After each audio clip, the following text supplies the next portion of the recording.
Hello again. It's new week, and I'm back into the art challenge, the art sound-off challenge. And today I'm actually doing some art discussions of art reflection stuff, not just the usual things that I'm thinking about story-wise, as a critic and as a would-be creator. So, what's the problem here? Well, this is a blah, blah, blah, blah, blah, blah, blah, blah, blah, blah, blah, blah, blah, blah, blah, blah, blah, blah, blah, blah. I've lost my mind. Darn cold. Sorry. Not just blew me on train of thought. Okay. I had a small problem as of late when it comes to marks on my line art. I don't have a tablet, so well, I have a tablet, but it's an Android tablet. I can't just plug it into the Windows and then use Windows programs. So, and I don't have the right. Excuse me, it's early when you see this is late for me. I also don't have the right stylus to draw, so it doesn't really matter. But I have a Clip Studio now, it's called, which I think I like the name Manga Studio better because it actually felt like it was comic related. But for some reason now we're calling it Clip Studio, and nothing I can do about that. So I got Clip Studio Paint, and what I do is I draw it out on Bristol. But when I scan it in, I keep having to go in and delete stuff. Not just an extra line that I might draw, but there seems to be little artifacts on there. And sometimes it's a leftover from when I was marking the lines to set up the panels. But there's also been some other stuff too, like the non-photo blue. If the line is heavy enough, it's coming out. You can see it in the thing. And how I do this, because you can't actually scan through Clip Studio, you haven't lived that since it was still called Manga Studio. The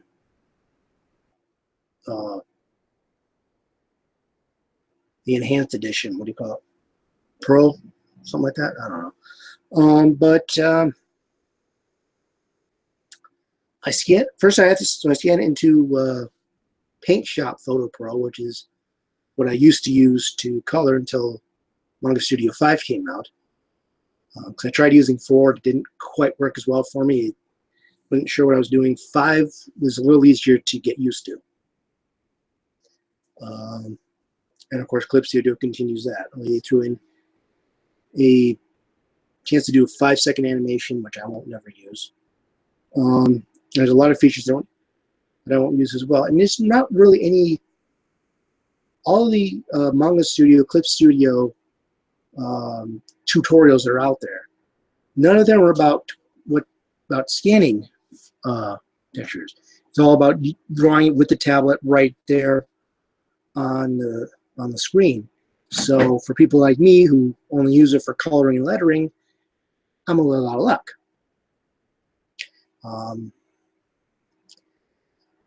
So I scan it into Paint Shop Photo Pro, and I use a decent, I think I use a decent, scan in like 600 DPI, and in black and white.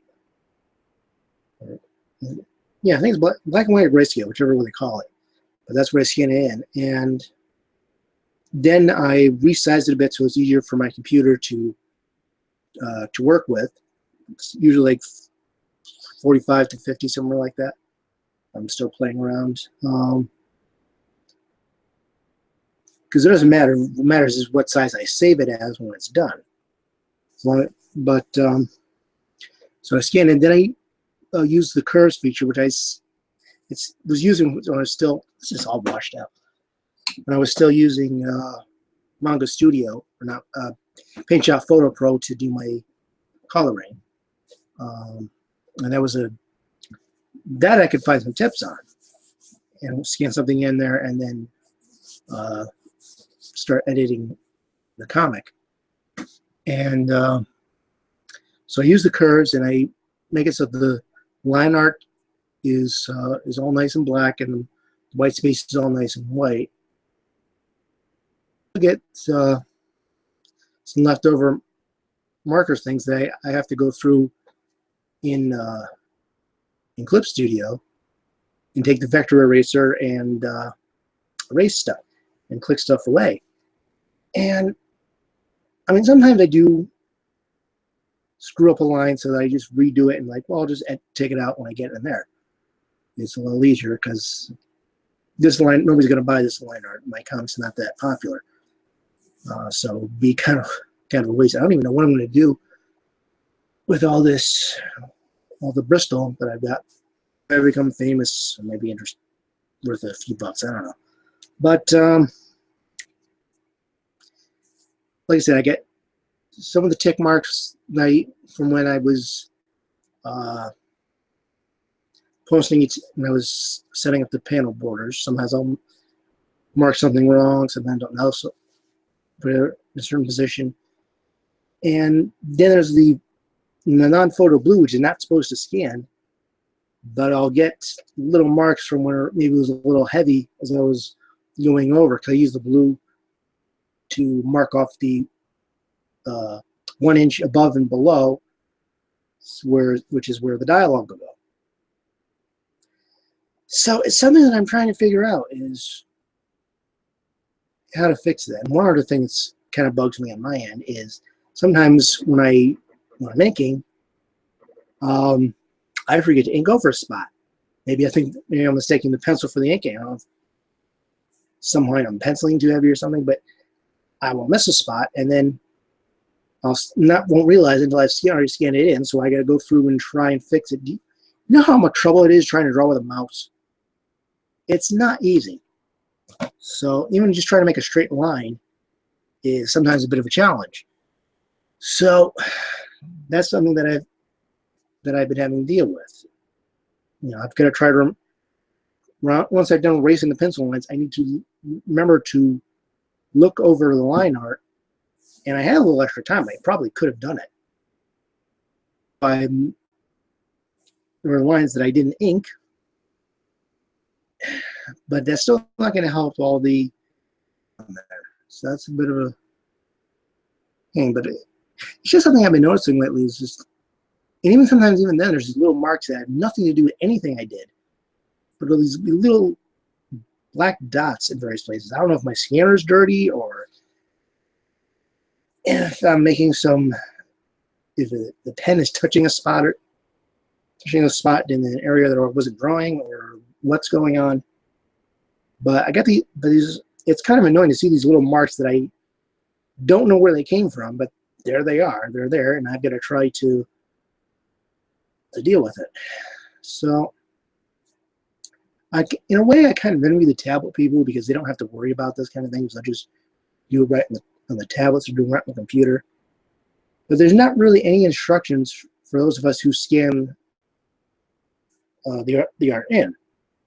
There's always this assumption that you're doing it all digitally, and for those of us who are doing it analog, and I kind of enjoy analog because it's just I've done it for so long. I'm just kind of used to putting pen to paper and the sound of it and just the way it feels. Just I'm so used to it. I've never really drawn on a tablet, so maybe would actually get some enjoyment out of the experience. And of course, there are some benefits to digital, but I don't know. I don't have the ability to do it digitally anyway. I do color and letter it because my penmanship is terrible. And another problem I'm working on is trying to scan coloring pencils so that it looks good. I need to find the settings to do that right. So yeah, fun times with scanning and clipping. I got something I really need to start trying to figure out what's going on.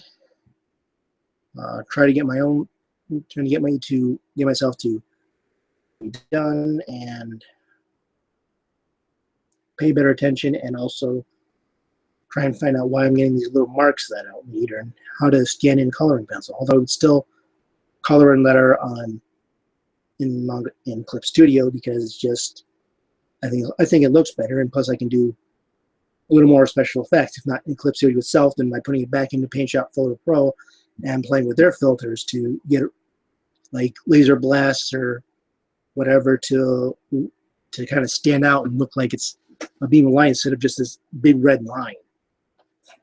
That's something that I love about computer coloring, is that I can do little special effects, and I would love to do some of the effects that Filmations does when they're done on their cartoons. Those are some really good special effects, you know, especially considering it's a cartoon.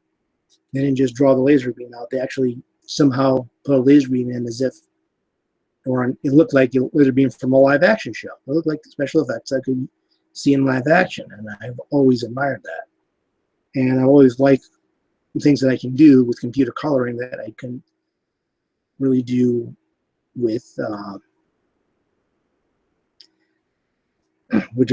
coloring pencil. Sometimes I would use the coloring pencil and draw to color into characters, and then for a laser beam, I would grab some markers and do like laser beams and magic and superpowers and everything with that. The only problem with trying to do energy that way is that I was doing, remember, I'm doing in loose leaf notebooks or ditto paper, so the marker will bleed through and ruin stuff. So that's something that that I've had to work. I love about. Oh, sorry, so tired. Worried about computer coloring. So I love computer coloring. I just wish I could find a way to better scan my line art and make it so it was nice and clean when I go to color it. So we're gonna do little marks that I gotta take and then erase. Well, that's something I need to work on. That's something that's on my mind now. So for once, I actually did an art sound off that's actually about discussing things that I'm thinking about while I'm working. Usually I've just been putting a bunch of stuff from a critic's perspective or fans' perspective, but I'm actually did something about this was my art day. So that's kind of nice. I was hoping to do more of those, and there's still plenty of time left in the art sound off, so maybe I can. Till then, if you want to see my actual review stuff and some of the comics that I do, you can also check out my website, bwspotlight.com. If you want to see more art sound off stuff from other people, because there's some really cool people. Owen Jollins and I have been kind of going back and forth with these during this challenge. That's been really cool. But you can go to twitter.com and look and bring up the hashtag #ArtSoundoff and find out some really nice people who are discussing their art day and their theory and everything else. And if you decide you want to take part, there's still plenty of time. November still exists. You can go to leantoart.com/artsoundoff, and there'll be a bunch of prompts. They'll tell you how to set up. If you don't want to use YouTube, it'll give you some audio options and all sorts of other cool stuff. So be sure to check that out as well. But that's it for me for now. So I wish you